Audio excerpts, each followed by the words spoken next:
सहनाववतु सहनौ भुनक्तु सह वीर्यं करवावहै तेजस्विनावधीतमस्तु मा विद्विषावहै। ओम शांति शांति शांति।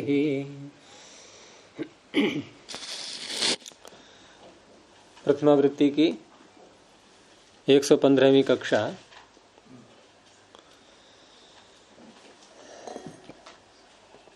अठारह सूत्र नहीं 17 सूत्र तक हो गया था। स्थाग्भोरिच्य और यहाँ तक लिंग और सिच चल रहे थे, उसमें आगे केवल सिच ही रह गया था। आत्मनेपद भी साथ में चल रहा था। अब ये प्रकरण समाप्त हो चुका है, लिंग और सिच का और आत्मनेपद का। दूसरा, अब तक जितने सूत्र आए ये कितवत करने वाले थे या ङितवत करने वाले थे, और आज जो सूत्र आ रहा है आगे, ये कित्व का निषेध कर रहा है। अर्थात पाणिनि ने जो ककार अनुबंध लगा करके प्रत्यय पढ़ा है क्त्वा, तो वो तो स्वरूप से कित ही है, परंतु अनेक स्थलों में हमें गुण करना है, परंतु ये कित इसका होना ये बाधा डाल रहा है। तो उस बाधा को दूर करने के लिए ये सूत्र है। 17 सूत्रों तक अधिदेश प्रकरण समाप्ति नहीं, समाप्त अभी नहीं, आगे चलेगा, चल रहा है ये भी आप उसी के अंतर्गत ही लो, लेकिन बीच में ये विषय थोड़ा आ गया है कि कित्व धर्म का इसमें निषेध कर रहे हैं। तो आप इसको अद्देश के रूप में ऐसे ले सकते हैं कि ये अकित के समान होता है। कित होते हुए भी, जैसे पीछे क्या था, अकित होते हुए भी कित के समान। अब उल्टा कर दो उसको, कित होते हुए भी अकित के समान हो गया अतिदेश। तो न क्त्वा सेठ न अव्यपदम क्त्वा प्रथमैक वचनांतम कह सकते हैं, अथवा लुप्त प्रथमांत निर्देश। प्रथमैक वचनांतम बोलेंगे तो स्त्रीलिंग मानना पड़ेगा इसको, लेकिन ऐसा होता नहीं है, क्योंकि क्त्वा प्रत्यय में टाप डाप चाप कहां से लाएंगे। तो अगर ये प्रथमांत माने तो कैसा सूत्र बनना चाहिए था, न क्त्वाह सेठ। विसर्ग होंगे नहीं होंगे, फिर सु कैसे हटाएंगे, इसलिए लुप्त प्रथमांत कर दिया गया इसको। किससे हुआ है प्रथमा का लोप, यानी कि सु का लोप किससे हुआ है? क्योंकि ये सूत्र हैं, ये छंद के समान माने जाते हैं। छंदोवत सूत्राणि भवन्ति, तो जो नियम वेद में लागू होते हैं वो सूत्रों में भी लागू। तो पाणिनि ने कम से कम इतना तो कार्य कर ही लिया, अपने सूत्रों को वेद मंत्रों के समान बनवा लिया है, मान्यता मिल चुकी है। तो सुपाम सुलुक वो तो वेद मंत्रों के लिए है सूत्र, यहां भी लग जाएगा, सु का लुक हो गया। तो लुप्त प्रथमांत निर्देश सेठ प्रथमैक वचनांतम। अब इसमें क्त्वा के कित्व धर्म को हटाते हटाते भी एक साथ में शर्त जोड़ दी गई है कि क्त्वा मात्र अकित नहीं होता, जब होता है जबकि इट आगम सहित हो तब। अर्थात सेठ धातुओं के आगे हम जब क्त्वा लाएंगे तब इसका कित्व धर्म काम नहीं करेगा, और अनिट धातुओं के आगे लाएंगे, जैसे क्री धातु है, अनिट है, बोलो क्त्वा आगे, तो यहां जो क्त्वा प्रत्यय है ये कित है या नहीं है, यानी कित माने इसको या ना माने। यहां स्वरूप से मत देखना, कित है ठीक है, लेकिन ये सूत्र क्या करेगा, वहां निषेध कित धर्म का नहीं करेगा, कित ही रहेगा। तो क्री को गुण कहां हो पाया, नहीं तो कर्त्वा बनता। वेद में होता है ऐसा। कर्त्वः, कर्त्वा मिलेंगे वहां, उनके अलग सूत्र हैं। फिर तो सेठ त्वा को लेता है ये। तो सेठ, स इट सेठ, इटा सह। तो सह इटा ऐसे विग्रह करते हैं। इसका समास है, वो बाद में करेंगे, बाद में करेंगे। पहले सह शब्द है ये, सह इटा। इटा में तृतीया, तृतीया क्यों लाए? क्योंकि जो सूत्र हम लगाने जा रहे हैं समास का वो तृतीया में ही लगता है। तेन सह इति तुल्य योगे, तेन सहेति तुल्य योगे। 4 समासों में ये कौन से समास के अधिकार में है? शेषो बहुव्रीहि के अधिकार में। बहुव्रीहि समास है ये। शेषो बहुव्रीहि अनेक मन्य पदार्थे। आगे संख्यया व्यया सन्ना दूराधिक संख्या संख्येये दिंग नामान्यंतराले तत्र तेन इदम इति स्वरूपे तेन सह इति तुल्य योगे। तो तेन सह उसके साथ, और सह के साथ में तृतीया किससे होती है? सहयुक्त प्रधान है। तो इट में तृतीया हो गई, तो इटा सह। तो तेन सहित तुल्य हो गए। ये बहुव्रीहि समास करता है सह शब्द के साथ में। तो सह और इट ये बना। सह इट और टा। उसके बाद समास किया, प्रातिपदिक संज्ञा, टा हट गया, सह और इट। अब यहां सह के स्थान पर सहस्य सह संज्ञायाम स आदेश कर लेंगे। तो स इट गुण करके सेठ। सेठ मत बोल देना, सेठ। तो सह इटा सेठ। तो बहुव्रीहि समास बनता है विशेषण। तो किसका बना ये विशेषण? क्त्वा का।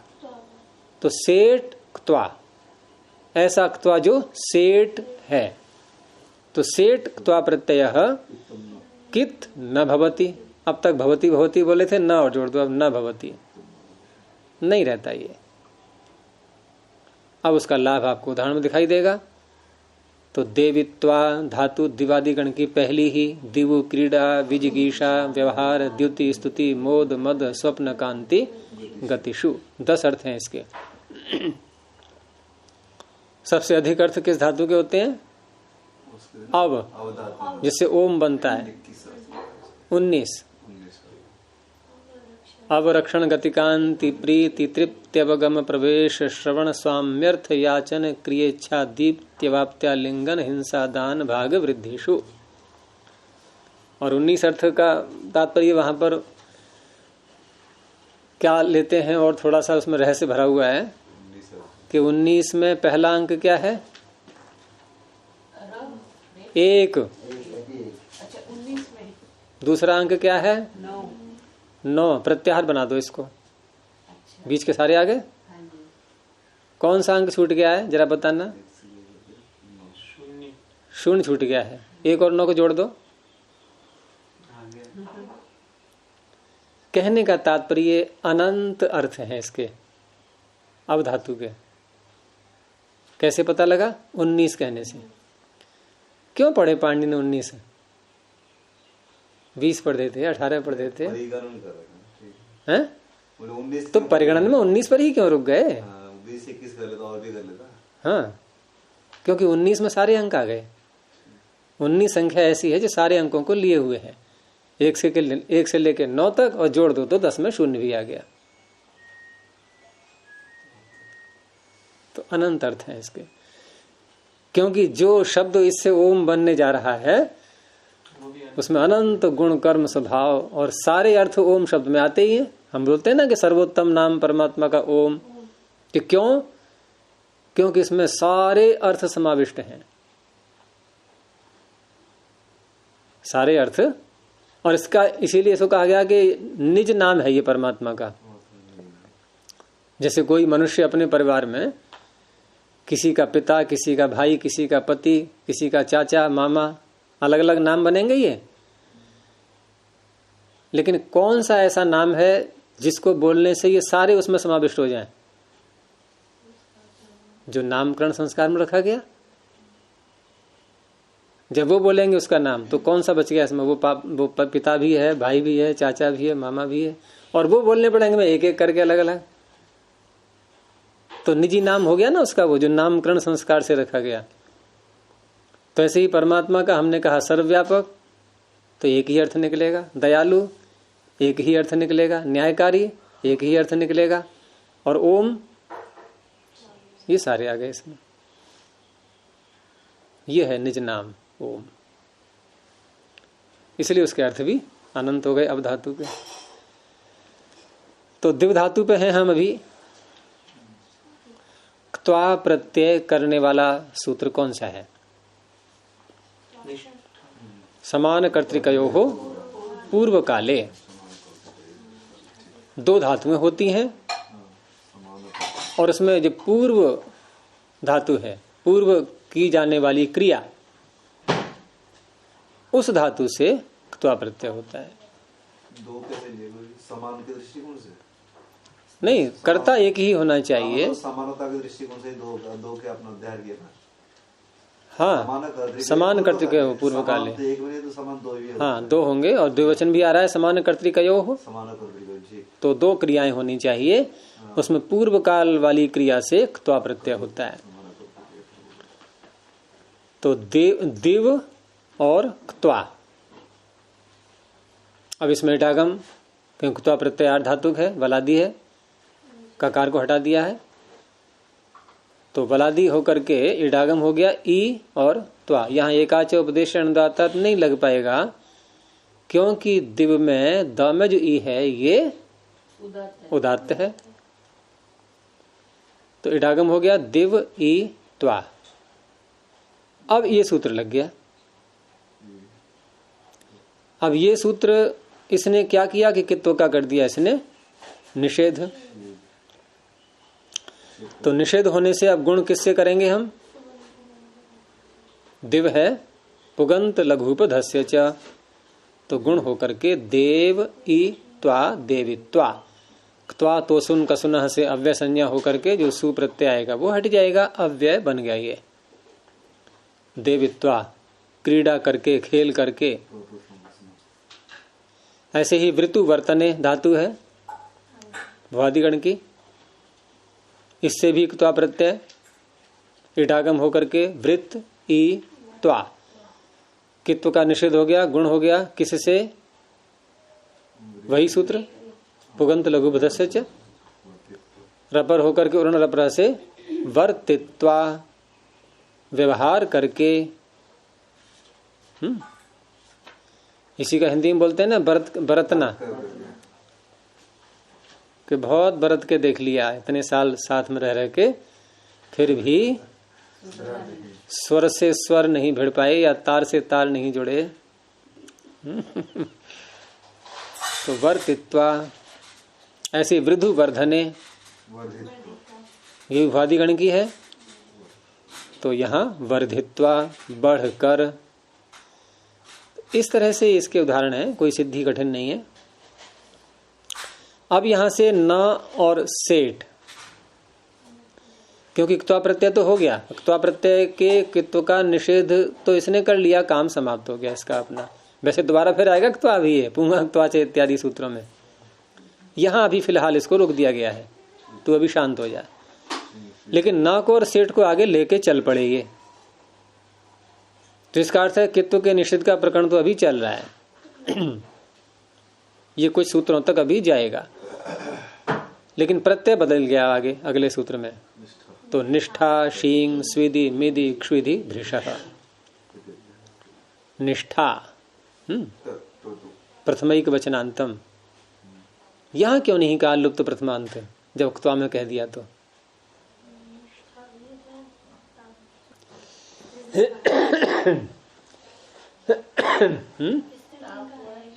है? हाँ, यहाँ है। क्यों क्त्वा में टाप कहाँ से लाएंगे हम? निष्ठा में तो यह है, क्योंकि क्त्वा शब्द की आप व्युत्पत्ति नहीं कर पाओगे। क्त्वा एक प्रत्यय का नाम है, संज्ञा है, लेकिन निष्ठा संज्ञा भी है और यौगिक शब्द भी है। नी उपसर्ग है, स्था धातु है। तो पहले क प्रत्यय कर लेंगे। आतोनुपसर्गे कह, लेकिन अनुपसर्ग कहा गया है। सुपीस्थः, लेकिन सुपी कहा गया है। फिर भी कर लेते हैं प्रयास करके। उसके बाद फिर टाप कर लेंगे। निष्ठ बनता है ना पहले शब्द, निष्ठ स्त्रीलिंग में निष्ठा। तो हम यहाँ पर प्रथमा का एक वचन कह सकते हैं इसको, क्योंकि हलंग्याभ्यो से सु हट जाएगा। वहां भी हमने दूसरे सूत्र से सु हटाया था। वहां सुपाम सुलुक, वहां छांदस नियम लगाया था। यहाँ लौकिक नियम से ही काम चल जाएगा। छंद तक जाने की आवश्यकता नहीं है। तो निष्ठा प्रथम वचनांतम, शींग स्विदि मिदि क्षुदि धृषः पंचम एक वचनांतम। इसमें जो इकार कहीं आता है सूत्रों में, धातुओं में जो लगा के बोलते हैं, ये उच्चारण के लिए न होकर के ये प्रत्यय होता है। ये अष्टागति निवृत्ति से बनाएगा हम लोग हैं? ये जब ये निष्ठा बनाया ना, हाँ, नी उपसर्ग पूर्व अष्टागति निवृत्त हो, तो आतोनुपसर्ग का कह दिया, वो हो जाता है। क प्रत्यय आप कर सकते हो। क पर आतोनुपेटी को हो तो गया, आगा लोग हो तो गया। अच्छा ठीक, तो बाद वो तो बाद में टाप किया है। टाप में तो स्विदि मिदि क्षुदि, इनमें इकार ये प्रत्यय है। एक स्टिपौ धातु निर्देशे। तो शींग च, स्विदिश्च, मिदिश्च और क्षुदिश्च और धृट च। धृष में उच्चारण के लिए कुछ भी नहीं लगाया गया है। हलंत धृष धातु, धृषु प्रसहने। तो धृट च इति शींग स्विदि मिदि क्षुदि धृषः, और फिर तस्मात्। लेकिन यहां तो नहीं, एक वचन बोलेंगे हैं। हाँ, एक वचन बोलेंगे, समाहार द्वंद्व है। इन इति करके भी वही बोलेंगे, शींग स्विदि मिदि क्षुदि धृट तस्मात्। अब बोलेंगे अंत में धृषः। तो पिछले सूत्र में और इसमें देखो एक थोड़ा सा आपको भेद दिखाई देगा कि पिछले सूत्र ने धातु का नाम नहीं लिया था। यानी सेठ त्वा मात्र, किसी भी धातु के आगे लाएंगे आप, कित नहीं रहेगा वो। लेकिन निष्ठा को इतनी छूट नहीं दी गई है कि सेठ निष्ठा सर्वत्र अकित हो जाए, ऐसा नहीं। इन धातुओं से आगे आएगा तो, अन्य धातुओं से आगे आएगा तो सेठ होने पर भी कित ही रहेगा वो, ऐसा नहीं। तो कुछ धातुएं हैं ये। तो शींग स्विदि मिदि क्षुदि धृष इत्येतेभ्यः धातुभ्यः परः सेठ निष्ठा कित न भवति। इसमें है रटने का कोई अर्थ क्या? कहाँ रटना है इसमें? ऐसी बन जाते हैं अर्थ। शब्दों में जो विभक्तियां वचन है उनका पता होना चाहिए, सूत्र में क्या अनुवृत्ति आ रही है वो पता होना चाहिए, अर्थ बन जाएगा। तो कितनी धातुएं ये? शींग स्विदि मिदि क्षुदि धृष, 5 धातुएं ली हैं। 5 धातुओं से उत्तर जब निष्ठा प्रत्यय आएगा, निष्ठा दो हैं ये, क्त और क्तवतु, दोनों में ही लगेगा सूत्र ये। तो उसके कित्व धर्म को इसने हटा दिया। अब उदाहरण जब बोलेंगे तो एक त का एक तवतु का, तो 5 धातुओं के 10 उदाहरण बन जाएंगे। पहले शी को ले लो, बनाओ क्या बनेगा? शी और क्त। किससे करते हैं निष्ठा प्रत्यय? किससे करते हैं निष्ठा प्रत्यय? निष्ठा किससे करेंगे? कह दो निष्ठा से। फिर वहीं बाप का ध्यान पहुंच रहा है बार बार, जो अवधेश ने गलती की वही आप कर रहे हो। निष्ठा किससे करेंगे? संज्ञा नहीं कह रहा हूं मैं, प्रत्यय निष्ठा किससे करेंगे? निष्ठा से करेंगे। अरे निष्ठा से तो करोगे, सूत्र तो बोलो। निष्ठा निष्ठा से करेंगे का अर्थ ये भी तो है ना कि हम बिल्कुल ढंग से करेंगे, विश्वास से करेंगे। तो निष्ठा से निष्ठा करेंगे। भूते के अधिकार में है। इसके लिए सूत्र में जो निष्ठा पड़ा हुआ है, इस अभिप्राय ये निष्ठा से वो, तो क्या निष्ठा से निष्ठा किया हूँ तो निष्ठा से नहीं, ये संज्ञा है। हाँ वही, वो निष्ठा सूत्र है। हाँ तो ये वो निष्ठा सूत्र है, ये संज्ञा है। संज्ञा बात जब होने गई निष्ठा से निष्ठा, यहाँ निष्ठा का अर्थ है अक्तवतु ये सूत्र है, वहां भी निष्ठा का अर्थ यही, हाँ लेकिन वो विधि सूत्र है, वो निष्ठा प्रत्यय कर रहा है ठीक ठीक। भूते के अधिकार में। तो शी से निष्ठा क्त किया, शी और त, धातु सेट है, इडागम हो जाएगा, शी ई त। अब यहाँ कित्व का निषेध होने से गुण हो जाएगा। गुण किससे करेंगे?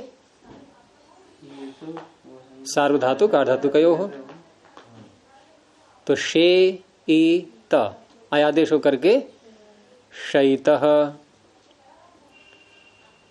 और क्तवतु करेंगे तो शयितवत्, क्तवतु का तवत्, तो शयितवत्। उसके बाद फिर सुप्रत्यय ला करके उगितचाम सर्वनाम स्थानीय धातु नुमागम करके और दीर्घ इत्यादि सारे कार्य करके अत्वसंतस्य चा धातु हो सुप्रत्यय पर रहते दीर्घ करता है वो। अत्वसंतस्य चा धातु में सर्वनाम स्थान मत ले लेना।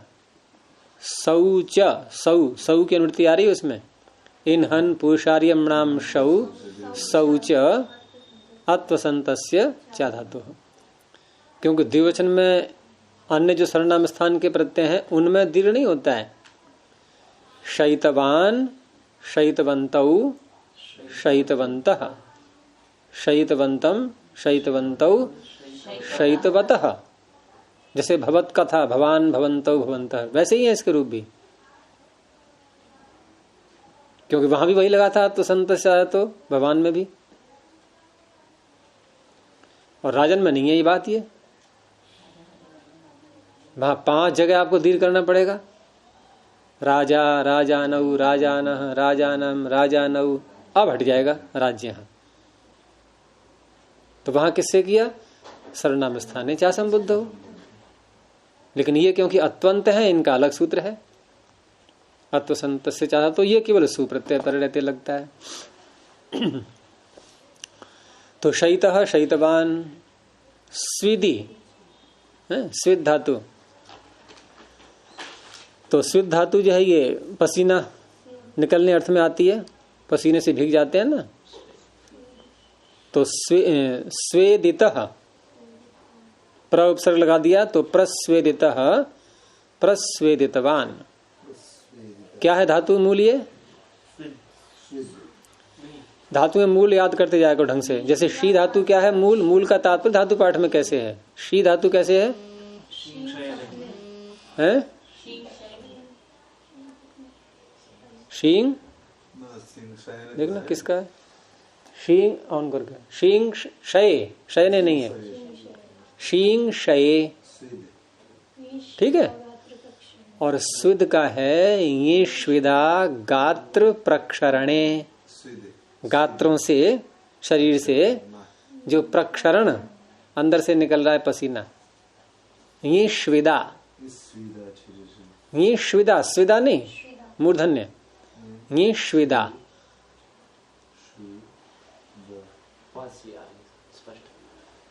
तो ये श्विदा, तो ये तो हट जाएगा आदिर ये तो डबह। अब रह गया श्विदा, आ हटा दो, उपदेश जन्ना से के श्विद, शकार को सकार कर दो, धात्वादेह शह सह। आपके पास सारे टूल्स मौजूद हैं। रह गया स्विद, तो स्वेदितः प्र उपसर्ग प्रस्वेदितः, प्रस्वेदितवान। आगे क्या है? क्षुद, क्षुद भी ऐसे ही है, हैं?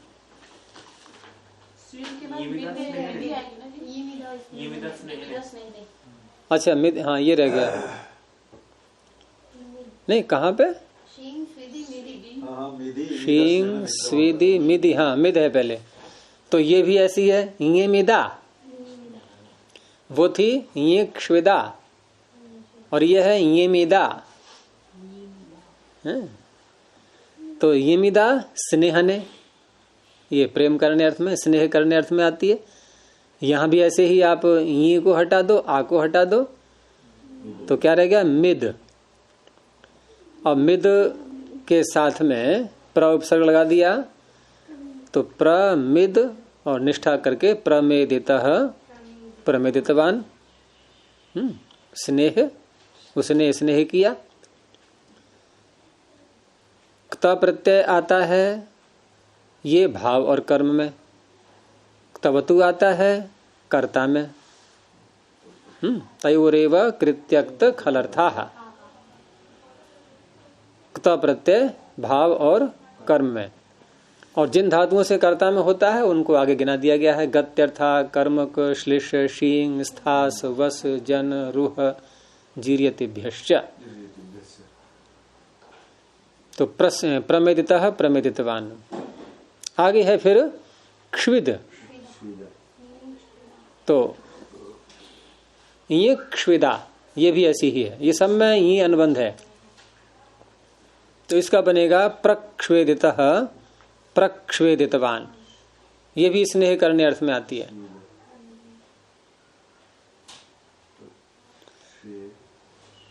और ये धातु पाठ में देखोगे आप तो ये इकट्ठी ही ये मिलेंगी आपको। इसमें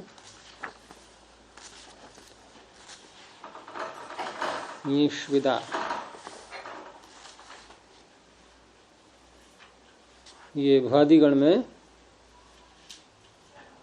भ्वादिगण में भी है, ये 2 बार आई हुई है, और दिवादिगण में भी आती है। तो भ्वादिगण में है ये 15 पृष्ठ पर। ये मिदा स्नेहने, ये श्विदा स्नेहन मोचनयो हो, और ये क्षुदा इत्यके, तीनों इकट्ठी आ गई। तो इत्यके का मतलब जो ऊपर अर्थ है वही नीचे अर्थ है। तो ये श्विदा का और ये क्षुदा का एक ही अर्थ हुआ।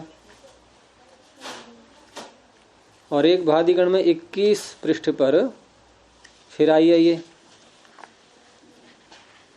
तो 21 पृष्ठ पर ये अकेली ही आई है, ये श्विदा अव्यक्त शब्द है। और दिवादिगण में 32 पृष्ठ पर है, और दिवादिगण में हाँ ये श्विदा गात्र प्रक्षरणे, इसी को बोल रहा था मैं। तो ये श्विदा के 3 अर्थ हो गए फिर तो। एक तो स्नेहन मोचन, तो स्नेहन अर्थ यहाँ भी निकल आएगा, वो क्या नाम, मोचन। मोचन में पसीना निकलना अर्थ आ जाएगा।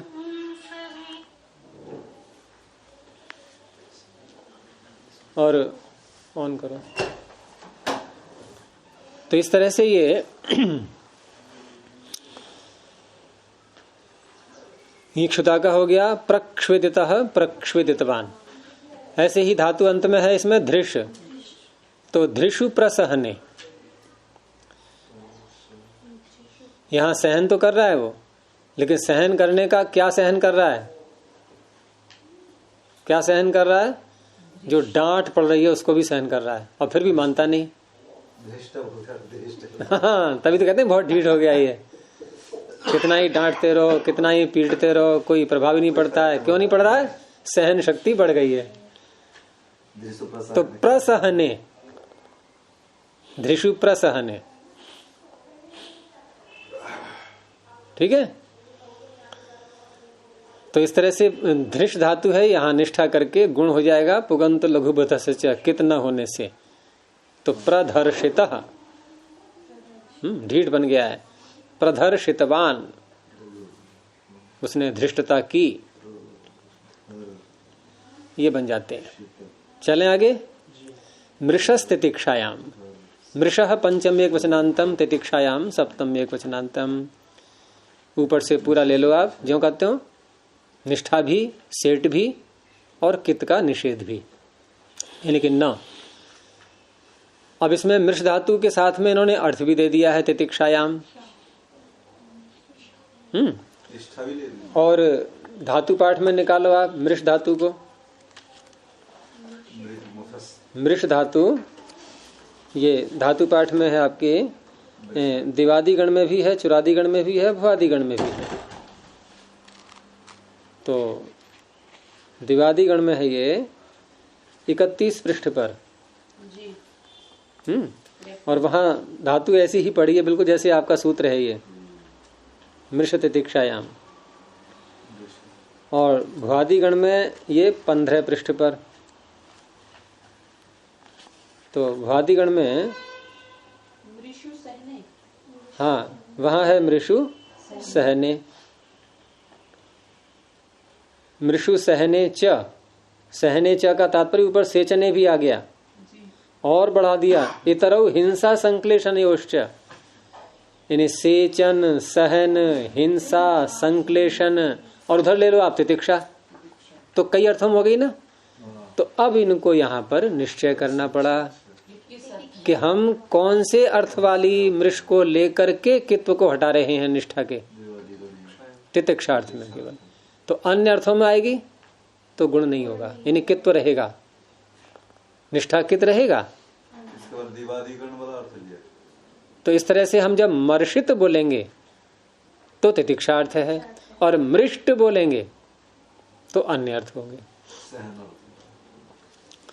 तो तितिक्षायाम अर्थे वर्तमानात् मृष धातु परः सेट निष्ठा कित न भवति। तो मर्षितः मर्षितवान। तितिक्षा, तितिक्षा क्या होता है? सहन करना। शम दम तितिक्षा उपरति श्रद्धा समाधान, याद आ रहा है नहीं? मुक्ति के उपाय, मुक्ति के उपायों में षटक संपत्ति, षटक संपत्ति तो हो गए 6, शम दम तितिक्षा उपरति श्रद्धा समाधान। तो वही है तितिक्षा, जैसे तपो द्वंद्व सहनम, सहन करना।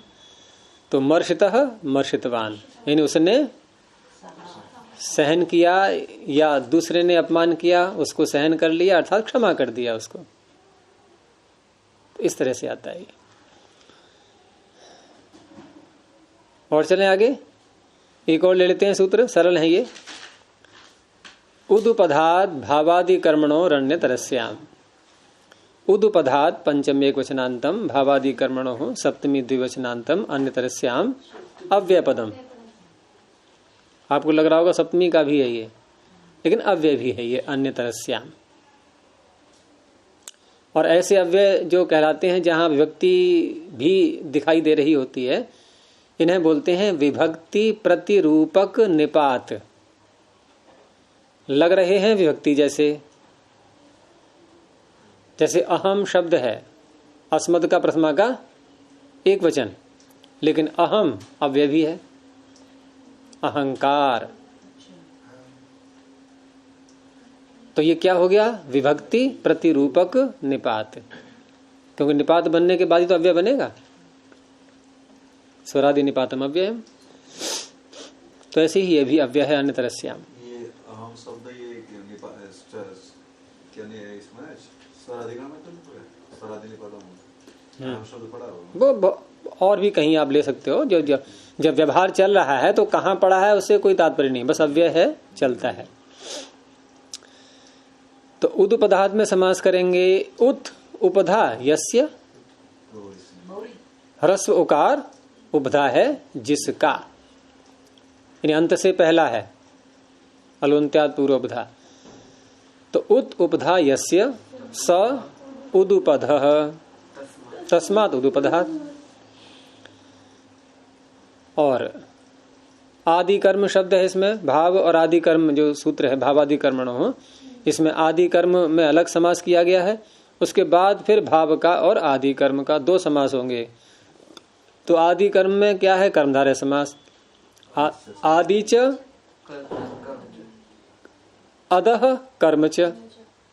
कर्म क्योंकि नपुंसकलिंग में है, कर्मन शब्द तो अधः प्रयोग करते हैं। पुल्लिंग होता है तो असौ, स्त्रीलिंग होता है तब भी असौ। तो आदि च अदह कर्म च, वही आदि है और वही कर्म है, इसे कहते हैं कर्मधारय। वही वही बोलते हैं हिंदी में क्योंकि समान अधिकरण चाहिए, समानाधि तत्पुरुष समानाधिकरण कर्मधारय।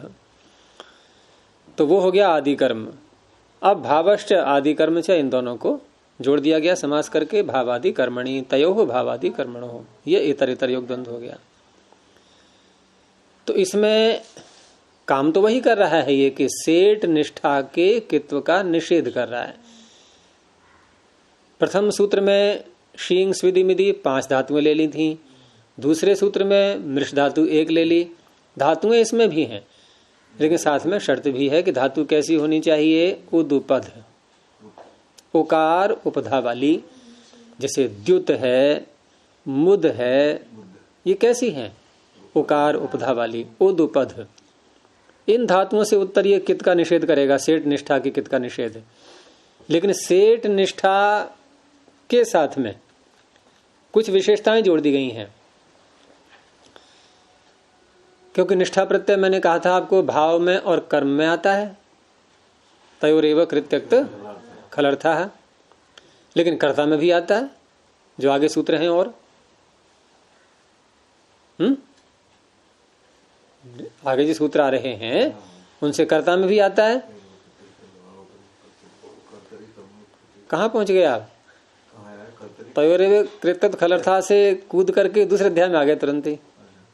ये तीसरे अध्याय में है, तीसरे अध्याय के चौथे पाद में भावादि कर्मणो। हाँ चलिए ढूंढते रहना। तो इस तरह से यहां भाव और कर्म वाला लेंगे, क्योंकि सूत्र में कह दिया भावादि कर्मणो, तो अन्यत्र और दूसरा नहीं ले सकते आप। दूसरा एक और है इसमें कि आदि कर्म, भाव तो ठीक है, भाव समझ में आ गया आपके, लेकिन कर्म के साथ में एक शब्द और जोड़ दिया है, आदि। नहीं, भाव कौन सा लिया था? तो अर्थ भाव है, भाव वही होता है और कौन सा होता है। तो आदि कर्म शब्द के साथ में आदि और जोड़ दिया है। तो आदि कर्म का मतलब होता है कर्म का प्रारंभ। ऐसे अर्थ में जब निष्ठा आएगा तब वो उदाहरण में आपको लगेगा पता। तो उदुपधा धातोः परः सेठ निष्ठा कैसा, भावे आदि कर्मणि च, भावे आदि कर्मणि च वर्तमानः सेठ निष्ठा अन्यतरस्याम कित न भवति। तो न क्यों लगाया यहां पर, अन्यतरस्याम कित भवति ऐसे कर दें तो